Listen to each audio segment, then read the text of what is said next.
You know that moment at the dinner table when the conversation just flows around you like a river that has found a smoother path and left your stone dry. Your sister mentions a new client, a promotion, a compliment from her boss, and the room leans in.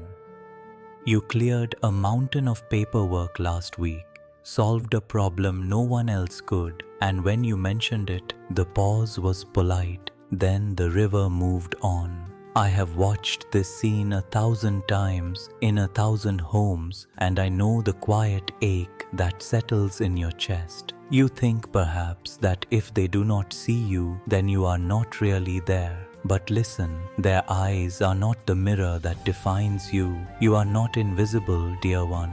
You are just not being looked at by the people you hoped would notice, and that difference matters. Because what you are truly hungry for is not their applause. It's the feeling of being known, of mattering in a way that doesn't need to be announced. Yet you keep measuring your worth by their attention, and that is a scale that will always tip against you. I understand the temptation to compete, to bring up your own triumphs louder, to make them see, or the other pull to withdraw, to skip the next gathering, to nurse your resentment in solitude. Both are traps. One makes you a performer in a play where the audience never claps for you. The other makes you a prisoner of your own hurt. Neither brings you closer to the peace you seek. So, let us look at this differently. You are not on that battlefield to win their approval. You are there to live your own Dharma, the actions that align with your deepest values, not with their expectations. Your marathon was not run for their praise. It was run because something in you rose to meet a challenge. That is your victory, and it belongs to you alone. Now, I ask you, when you finish something you are proud of, what do you truly seek? Is it their nod, or is it the quiet satisfaction of having done what you set out to do? The first is fleeting and dependent on others. The second is unshakable. You have been handing them the key to your self-worth, and they don't even know they hold it.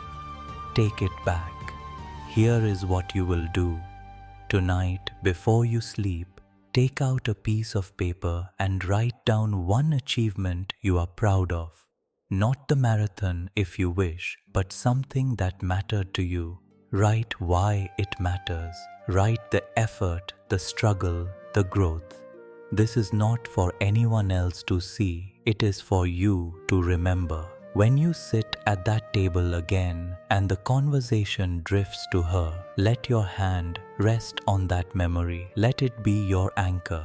You cannot control whether they notice you. You cannot control their words or their focus, but you can control what you carry into that room. You can carry the truth of your own worth unshaken. You can carry the quiet dignity of someone who knows they have done their best, regardless of applause. And when you leave that gathering, you will not leave with resentment. You will leave with the calm of having stayed true to yourself. That is the freedom I offer you, not to be seen by them, but to see yourself clearly. So, dear one, if you truly believed your worth wasn't tied to their recognition, how would you show up at the next family gathering?